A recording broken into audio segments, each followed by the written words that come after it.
ইন্নাল হামদুলিল্লাহ আসসালাতু আসসালামু আলা রাসূলিল্লাহ।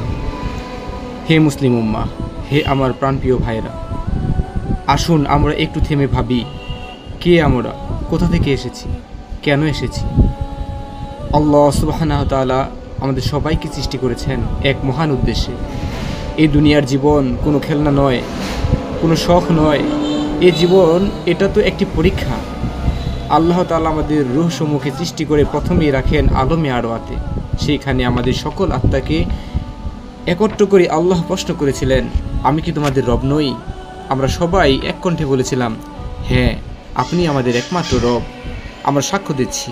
কিন্তু হে ভাই, এখন তুমি নিজেকে প্রশ্ন করো, আজকে এই দুনিয়ায় আমরা সেই সাক্ষ্যের উপর অটল আছি তো?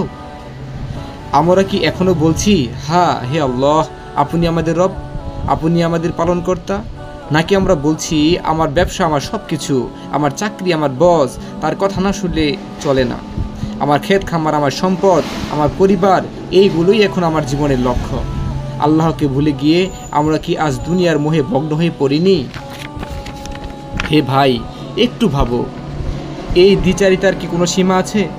একদিকে আমরা বলি আল্লাহ আমাদের রব, আর অন্যদিকে আমরা চলি অন্যের কথায়। আজকের এই নিঃশব্দ রাত, এই ফাঁকা সময়ে দাঁড়িয়ে নিজেকে প্রশ্ন করো, হে আমার রব, আমি কি আপনার সেই বান্দা যে আলমে আরওয়াতে বলেছিল বালা? নাকি আমি সেই যে দুনিয়ার ধোকায় পড়ে সেই কথা ভুলে গেছি? কিন্তু মনে রেখো, কাল হাসরের ময়দানে যখন আমাদের সামনে আমলনামা উন্মুক্ত হবে, যখন আল্লাহ স্বয়ং জিজ্ঞেস করিবেন, তুমি কি তোমার দেয়া সেই প্রতিশ্রুতি রক্ষা করেছিলে? তখন আমরা কি জবাব দেব? ব্যবসায় ব্যস্ত ছিলাম, পরিবার নিয়ে চিন্তায় ছিলাম, সময় পাইনি, এসব উত্তর কি সত্যি চলবে? হে ভাই, এখনও সময় আছে। আসো, ফিরে আসো আমাদের প্রতিশ্রুতির দিকে। আসো নবী সাল্লাল্লাহু আলাইহি সাল্লামের দেখানো পথে হাঁটি। আসো আল্লাহর প্রতি আমাদের দেওয়া সেই অঙ্গীকার আবার নতুন করে স্মরণ করি। আজই নিজের আত্মাকে প্রশ্ন করো, আমি কি সত্যিই একজন আবদ, আল্লাহর বান্দা? আল্লাহ আমাদের ক্ষমা করুন, আমাদের হেদায়েত দিন। আমিন ইয়া রাব্বুল আলামিন।